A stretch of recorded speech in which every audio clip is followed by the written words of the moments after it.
Hello, everyone. Thanks for joining. The aim of my talk today is to describe the sustainability measurement and management research that my lab at UBC does to support the Canadian egg industry, including, in particular, how we are endeavoring to ensure that our science can and will be translated into practice via effective knowledge translation and transfer. I'm going to begin with a brief overview of both the why and the how of our approach to sustainability measurement and management. In other words, a nod to theory and methods. I'll next point towards some of the key ingredients that are required to do this kind of work well, and also provide some examples from research that has been completed in my lab over the past couple of years. I'll then describe the recently launched National Environmental Sustainability Tool, or what we are calling the NEST tool, which is the central knowledge translation and transfer mechanism for putting our research squarely into the hands of Canadian egg farmers. I'll conclude with a description of what we are envisioning for our next 5-year program of research in order to continue to support the egg industry in their sustainability journey. So to begin, everyone has a reasonably good idea about what sustainability means in broad strokes, but it's worth underscoring that this is really a big basket. After all, it necessarily encompasses sustaining all of those things that are important to human well-being and flourishing. So this includes everything from ensuring that we maintain the basic environmental conditions and the resources that provide the foundation for and the context for all of our activities, as well as a myriad of desirable social, economic, and institutional outcomes. So in other words, sustainability is necessarily a multi-criteria management challenge. This complexity is further multiplied by the fact that modern economic activities, including those in agriculture, are without exception embedded in and enabled by interconnected industrial supply chains. Activities all along these supply chains are themselves supported by flows of material and energy resources with associated emissions that can impact on the environment as well as on people in different ways, in different places, and to different extents. What this means then is that to be effective in managing modern agriculture for our diverse sustainability objectives, we really need to be thinking and managing both on a multi-criteria basis and at a systems level. So in practice then, when we think about measuring and managing for sustainability in the egg industry, we have to consider that entire network of supply chain activities that ultimately enables the production, distribution, and consumption of eggs.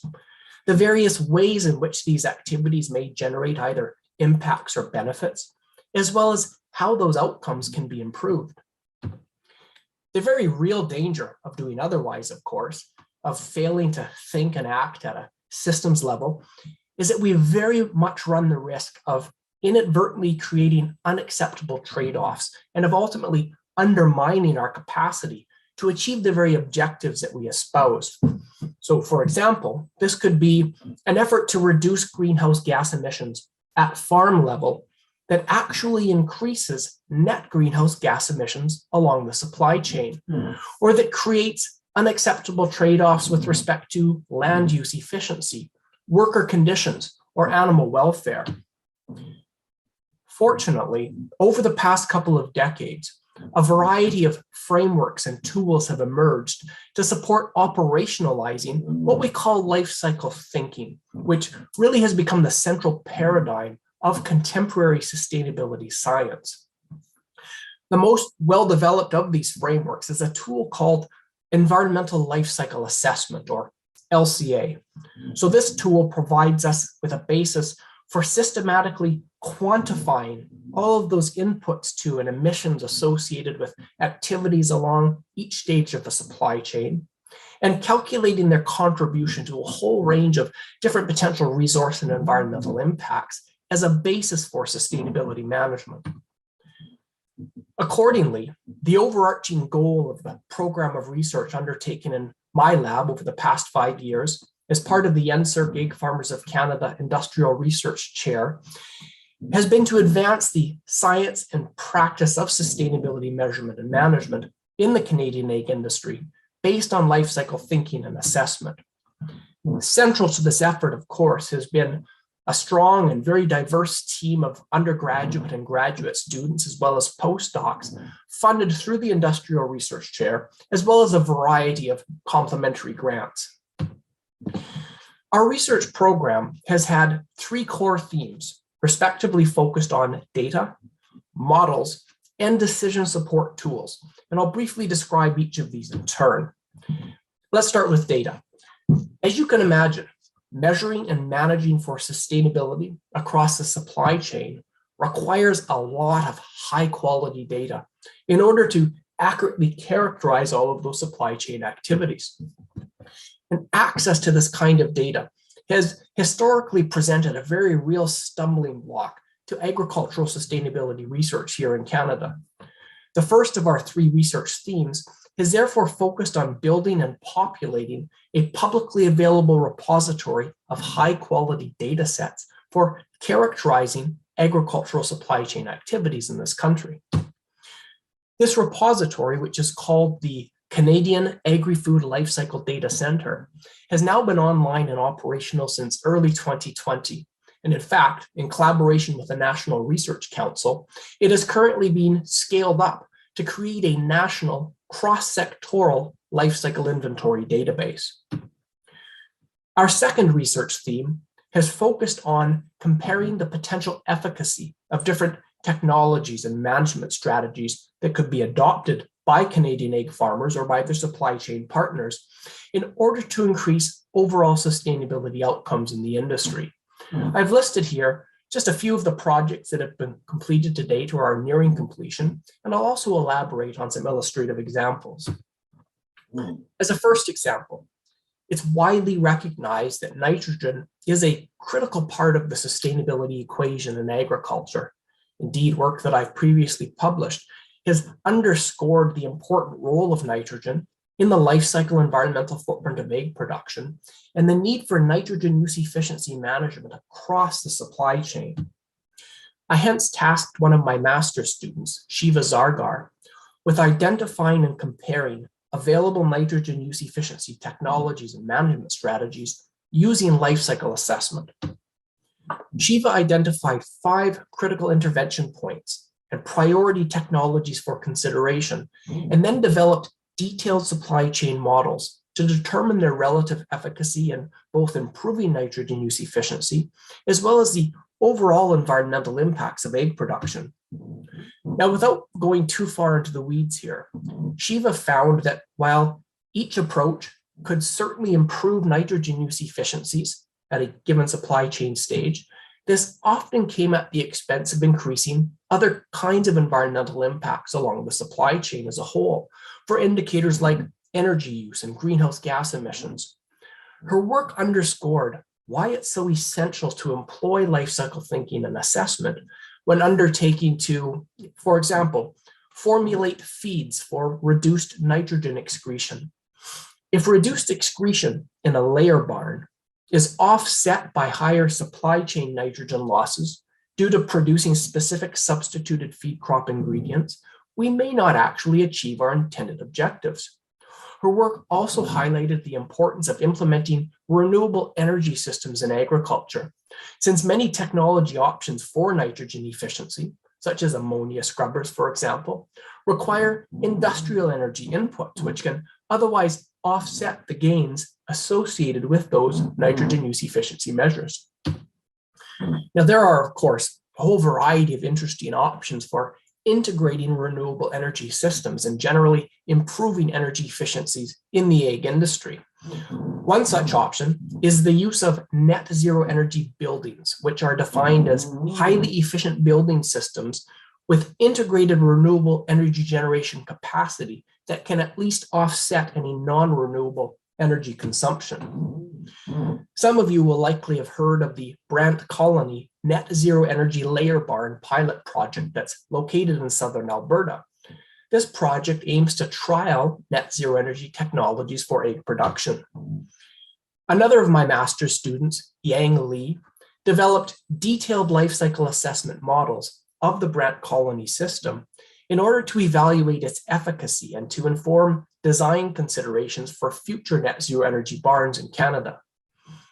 Yang found that although the life cycle impacts of the infrastructure are certainly higher for the net zero energy barn compared to a similarly configured conventional barn, these are more than offset by the reductions in the direct energy inputs required to operate them. For example, the life cycle carbon footprint per ton of eggs produced is roughly 12% lower in the net zero energy barn compared to a conventional barn, while cumulative energy use is 29% lower. However, these results are specific to Alberta, where the renewable energy generation system is offsetting grid electricity that is largely produced from fossil fuel sources. By calculating the environmental impact payback time, which is the time that it takes for the environmental benefits that are generated by a technology system to offset the impacts associated with the production of that system, Yang also demonstrated that payback would be much longer in provinces with greener energy grids and might not actually be achieved within the lifespan of the barn for some kinds of environmental impacts in some provinces. Again, these results underscore the fundamental importance of life cycle thinking and assessment in sustainability measurement and management.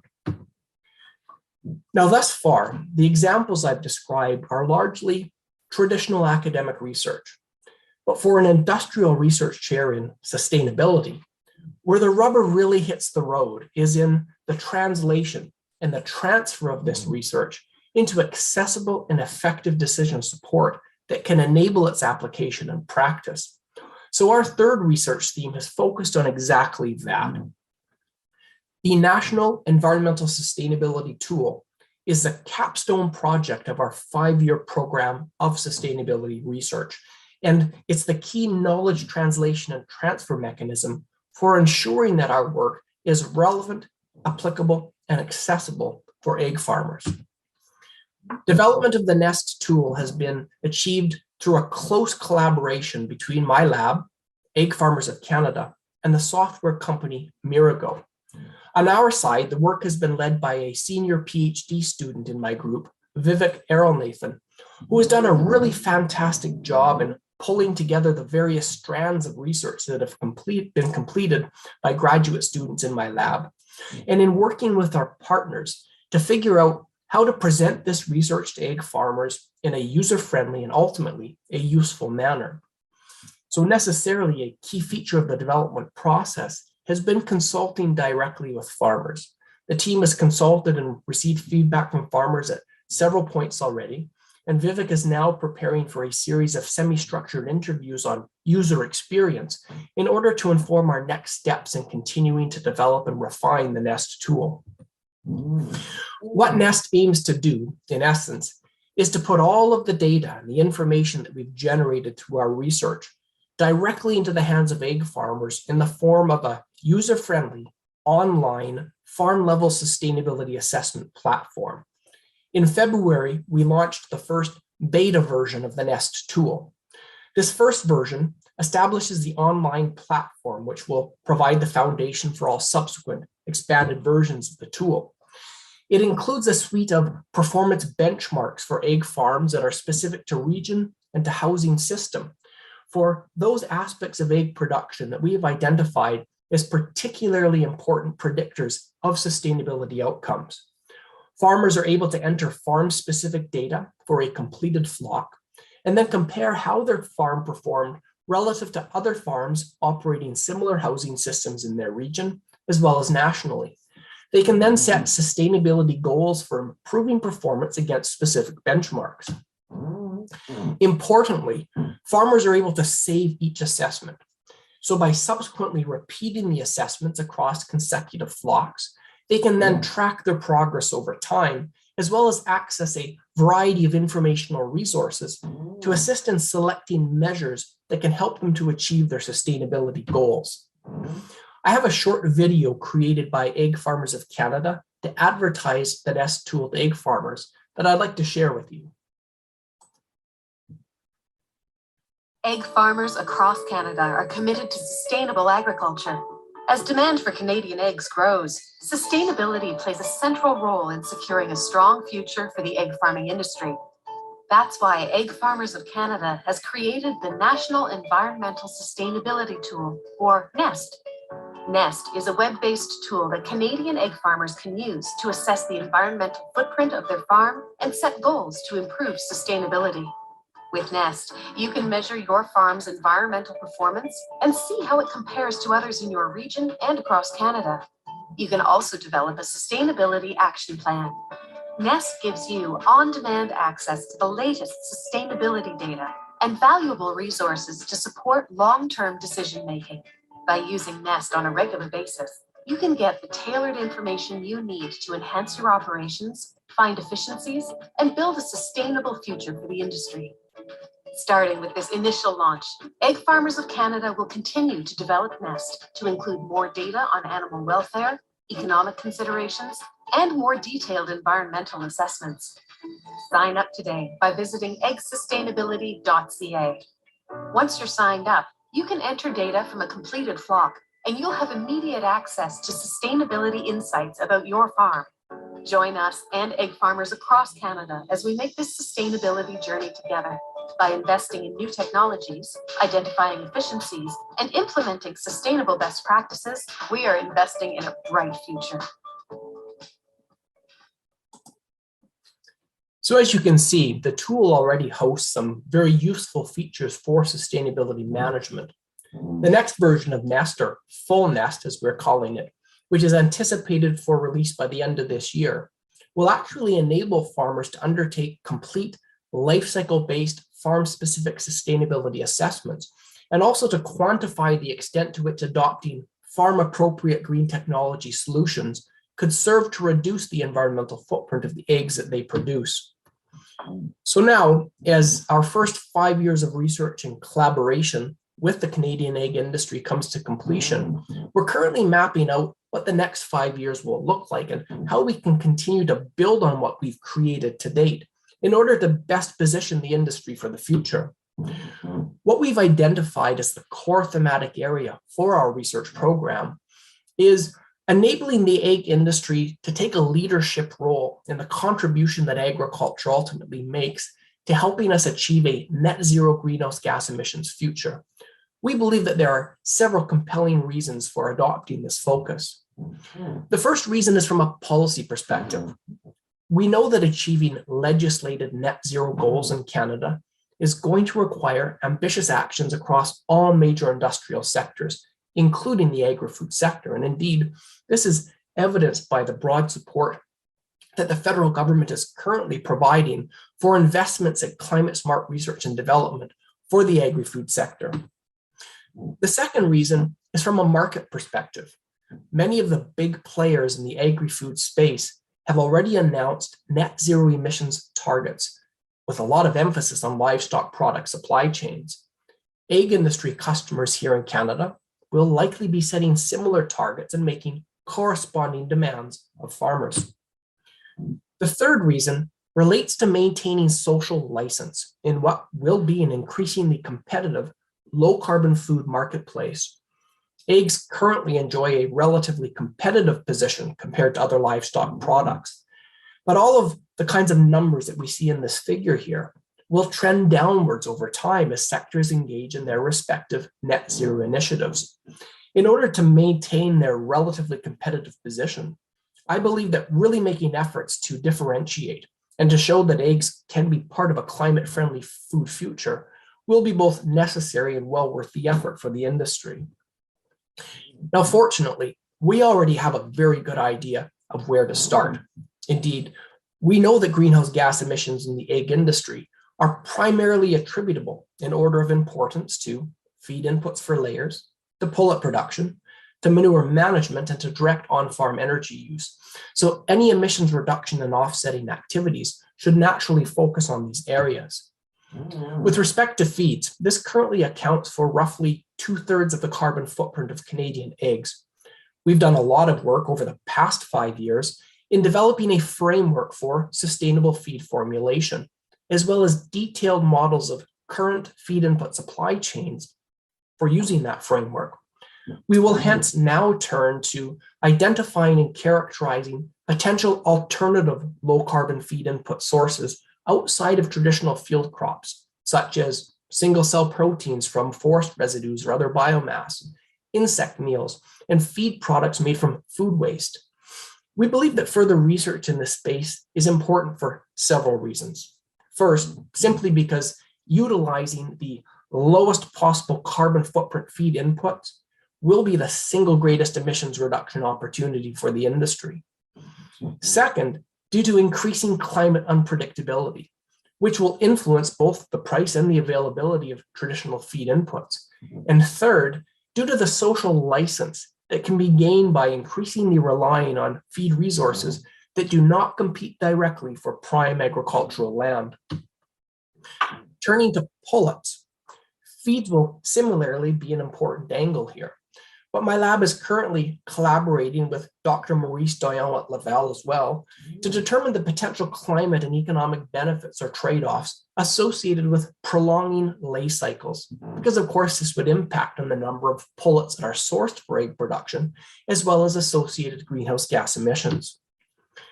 In relation to on-farm energy use, over the past few years, we've already developed some very useful, highly regionalized models in order to estimate the extent to which adopting different on-farm renewable energy generation systems could serve to reduce the net carbon footprint of eggs, including wind, solar, anaerobic digestion, and gasification systems. Depending on farm location, we found that such technologies can reduce the carbon footprint of eggs by as much as 20%. There are, however, a number of other potential energy efficiency and renewable energy strategies that will be the object of research in my lab beginning this fall, including both active and passive geothermal heating and cooling systems for barns, which may potentially improve to much increase the energy efficiency of egg production. Manure management, which currently accounts for roughly 20% of the carbon footprint of eggs produced in Canada, will be another important focal area. So new projects in this space will include evaluating manure drying and pelleting systems in order to determine their actual emissions mitigation potential and feasibility at both farm and regional scales. One particularly interesting strategy that we will explore is manure pyrolysis. This is the controlled combustion of manure under low oxygen conditions. Pyrolysis produces both bio-oil, which can be used as a renewable energy source, as well as biochar, which can potentially support long-term storage of carbon in agricultural soils. Given the very large flux of carbon that currently cycles through the production of feed crop biomass and livestock manure prior to returning to the atmosphere, this could potentially provide a critical pathway for offsetting greenhouse gas emissions elsewhere in the industry. However, we do need a concerted research effort, both to identify optimal conditions and technology systems for pyrolysis of manure from layer barns, as well as to identify in what specific regions of the country can the application of biochar to cropland actually result in meaningful long-term carbon storage, taking into account specific regional soil and climatic conditions. So towards this end, we will collaborate with thermal biomass conversion specialists at Guelph, as well as with soil scientists, in order to better understand this potential solution space. The final research area in which we will be increasingly active lies at the intersection of the kind of life cycle modeling that my lab traditionally does, along with emerging techniques in machine learning and predictive analytics.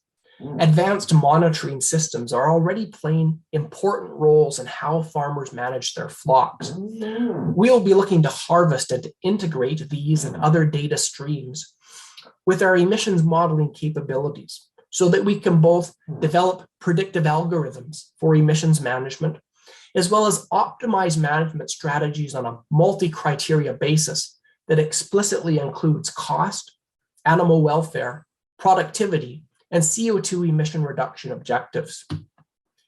But of course, for any of these kinds of systems or solutions to be viable for application in the egg industry, they'll ultimately have to make economic sense for farmers.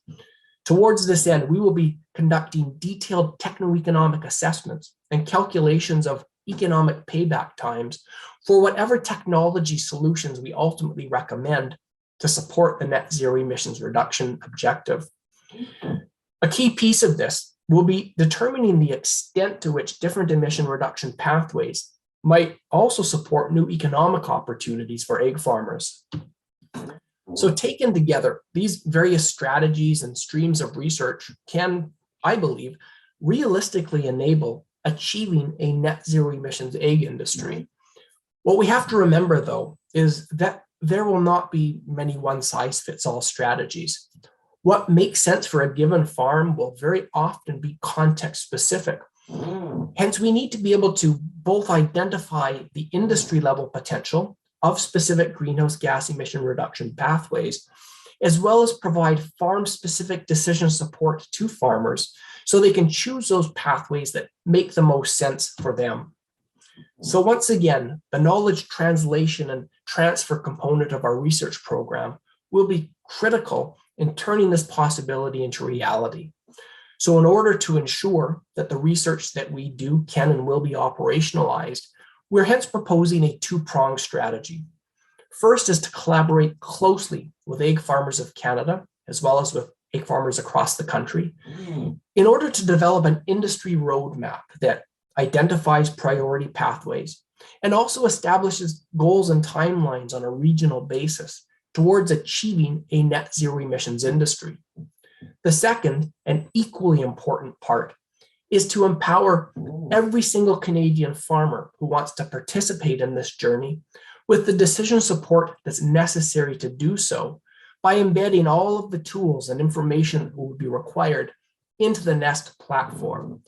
Because we strongly believe that armed with good information, as well as with a willingness to be innovative and nimble in this fast evolving space, Canadian egg farmers can and will continue to play a celebrated role in the context of sustainable nutrition.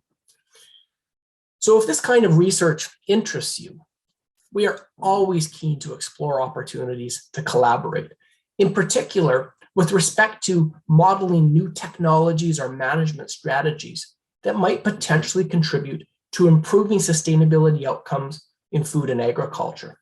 If you've got a good idea, drop me a line. I'd love to discuss.